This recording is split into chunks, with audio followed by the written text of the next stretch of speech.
Omuteeketeeke Mathias Mpuuga komishona eyalemera mu kifo alabika agenda kuweebwa ekifo ky'obwa Minisita mu Mugavumenti ya Yoweri Kaguta Museveni.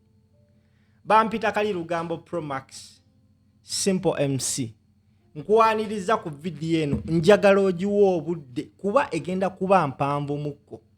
Wabula nkujjukiza Zaid Lighting Store tulina amatala bannayensaba mujje mu mpagire. Siraba lwaki munnankyukakyuka ogenda ku dduuka ly'omunyampi n'ogula amataala nga nze Simple munnankyukakyuka nga lina oba mmenya omutima obondiddemu olukwe. Bannaye mbasaba mujje mutuwagire. Tulina amataala gonna ate twagasseko n'ebirala twaleese ne waya. Mwe abakola amasannyalaze waya zonna in all millimeters and size types tuzirina. Zaid Lighting Store kuba ku simu ezo zolaba wansi ate tubeere nga tukwatagana. Now njagala ovuga video okuva abaana we baata amawulire agagamba nti Janet Kataha Museveni mulwadde. Yesterday Museveni n'avaayo n'akikonfaminga nti bannaye Janet mulwadde mumusabire asobole okuba nga assuuka.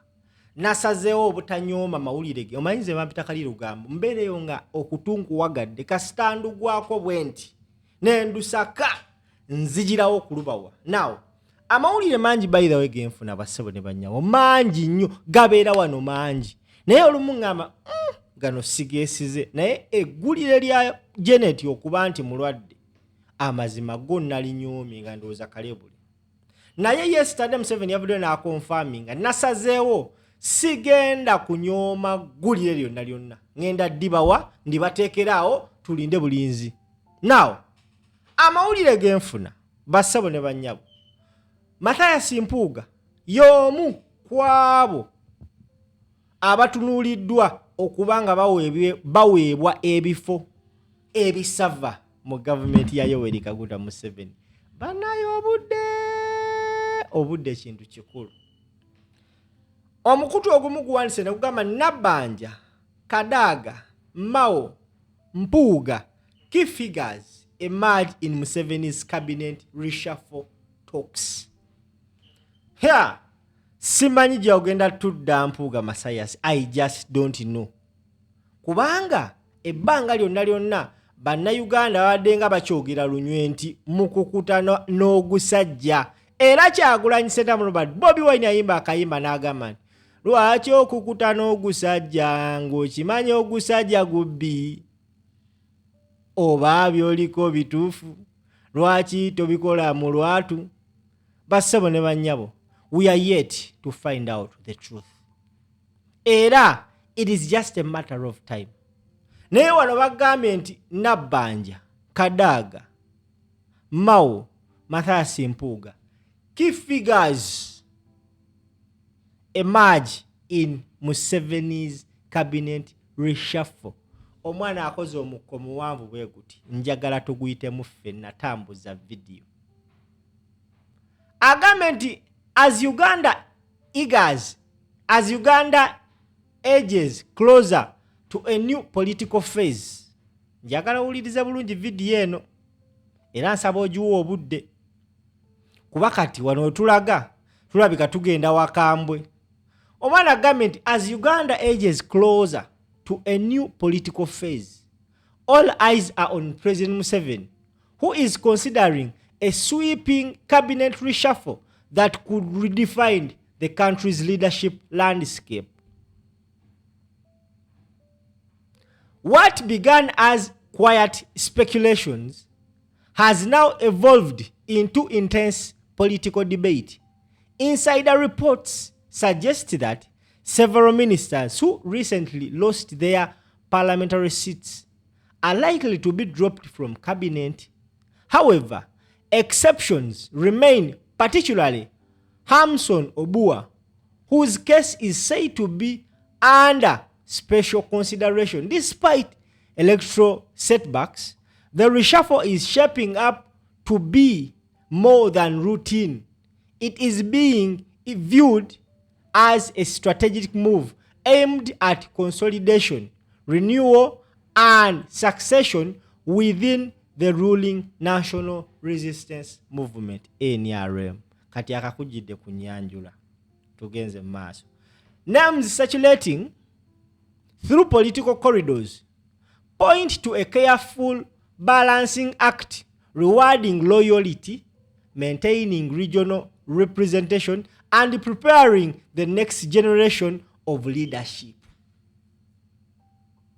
Among the most striking developments is the reported consideration of Norbert Mao for the position of a vice president, an appointment that would signal a bold political recalibration given his opposition roots and recent alignment with government.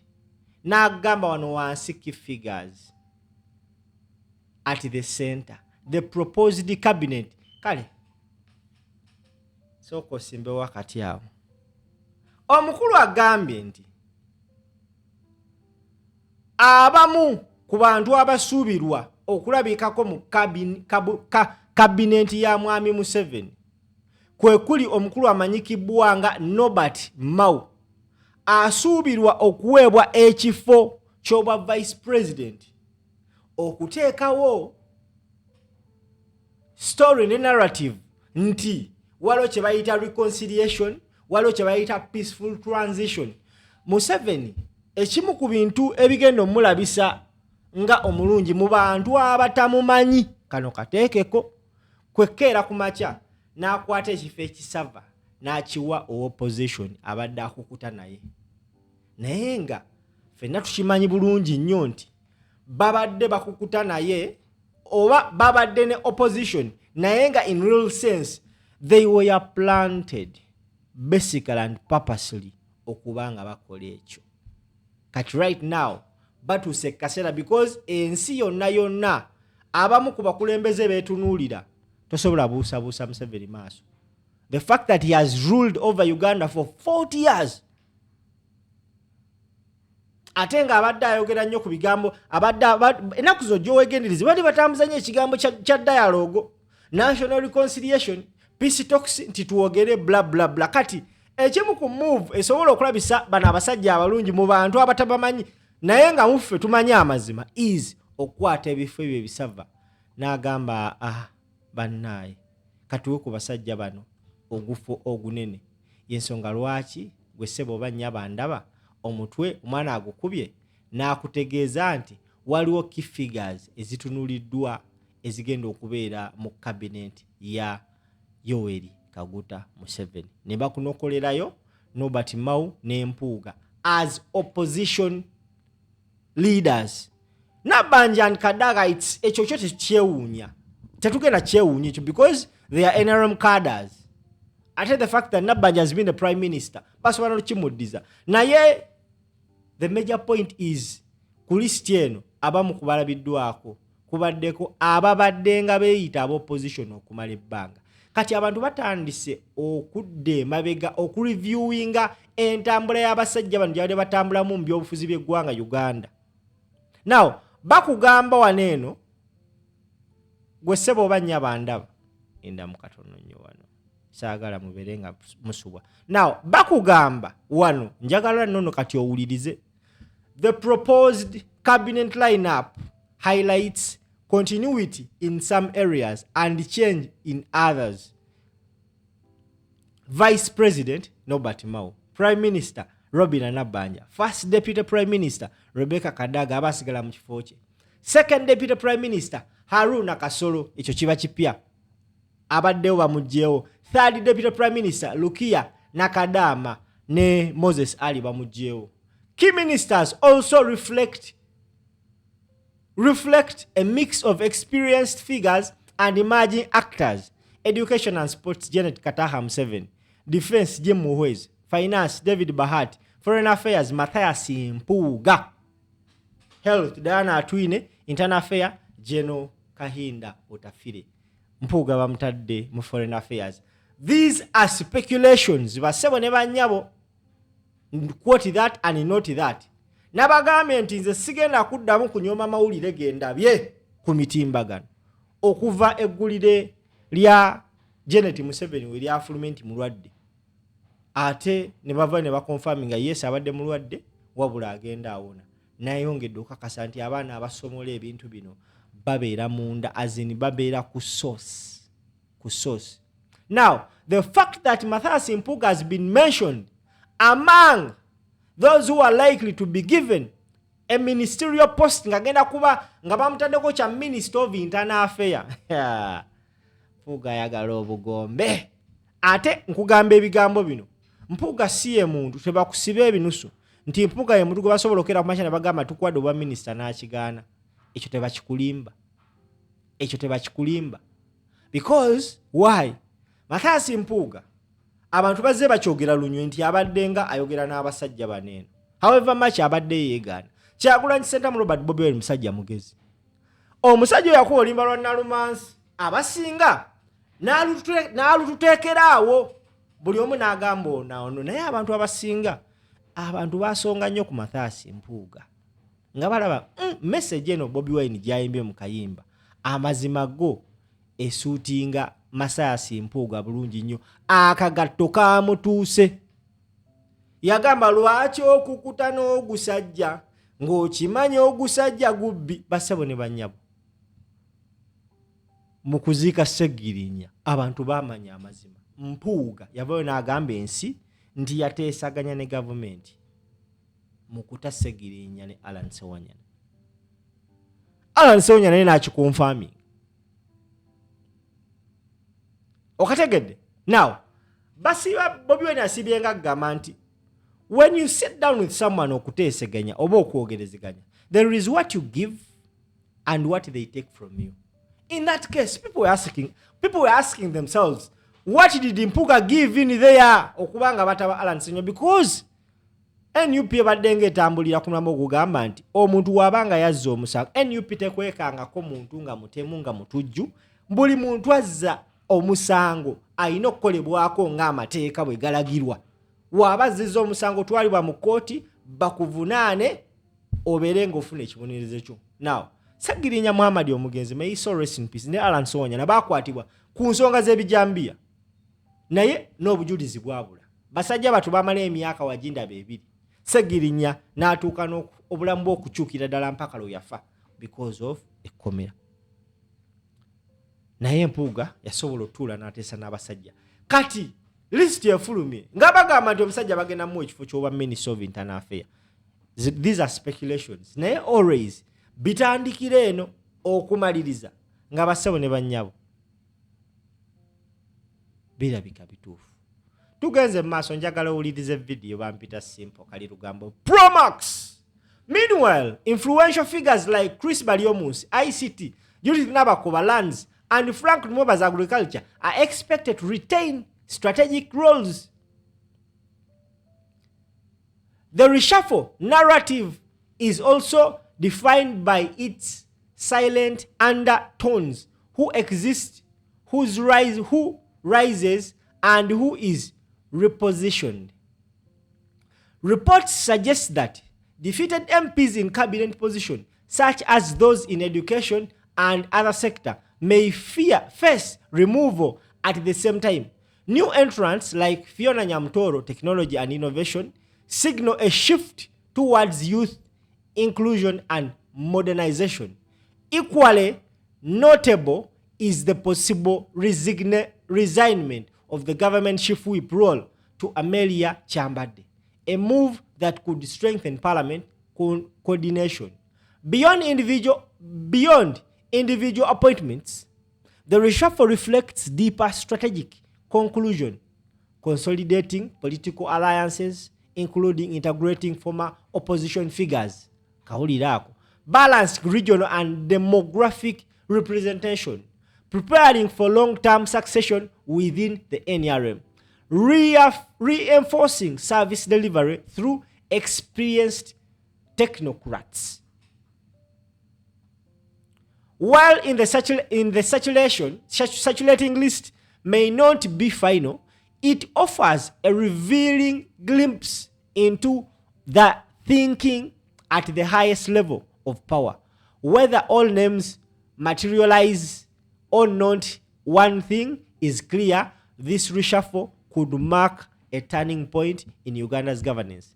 As the country waits for official confirmation, the question remains, will this be a moment of renewal or merely a reconfiguration of familiar power structure?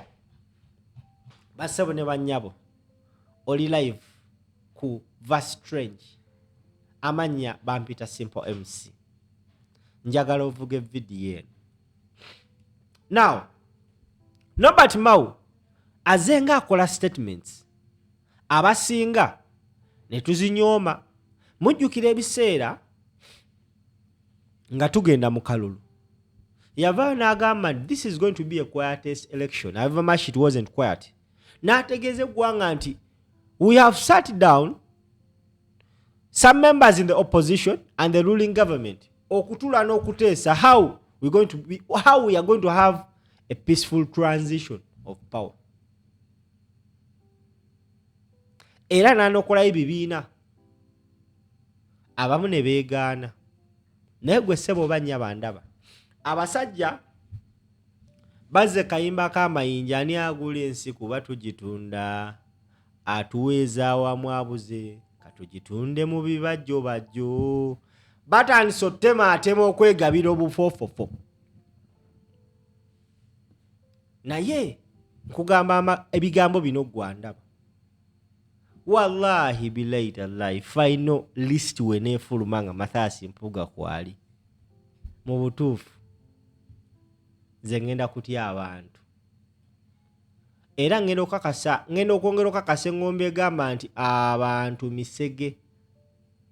Ate ngenda kwongera okutya obwongo Kyagulanyi Katonda bwe yamuwa, because moves zonna ze bazze bakola nga aba National Unity Platform tebakulimba nti waliwo move gye baali bakoze nga si ntuufu, basooka girabira bbanga na gicalculating.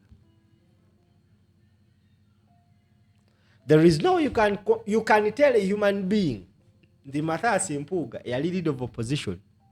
Jagala ulitize leader of opposition mu parliament ne bamujjako ekisanja kye ne kiggwako ne batamuzaayo na falling out with his party NUP nakola ekibiina kye najja ku kadi ekibiina kye ne bamukuba akalulu. Ate nkuzaako emabega bamuwa ekyo bwa commissioner bamala bamugamba kiveemu n'akiremeramu bamukubya akalulu. Essaawa zino abasajja ba Mpuuga ababadde baagala obutaala n'okwepalawuda mu masuuti, essaawa zino ye muntu gw'otasobola kuwa kifo kya bwa minisita n'akigaana ne waba state minister ajja kitwala, because ye nga azimba political career mu ndowooza ye w'omu ekifo ky'obwa minister of internal affairs oba omwongeddeko. Okategedde, because abadde nga aggressive yaliko minister mu gavumenti ya Ssaabasajja Kabaka, omuteeketeeke, omusuutesuute, omupimpinge, omuwuutewuute, n'avaayo ne yeesimbawo e Masaka eyo nyino Mukungwe, n'akomawo ekisanja ekirala, ne bamuggyayo. Ekisanja kye yasembayo n'aelevating nga n'adda ku kyoba leader of opposition. That was a big move. Bamumma that gwe ssebo bannya bandaba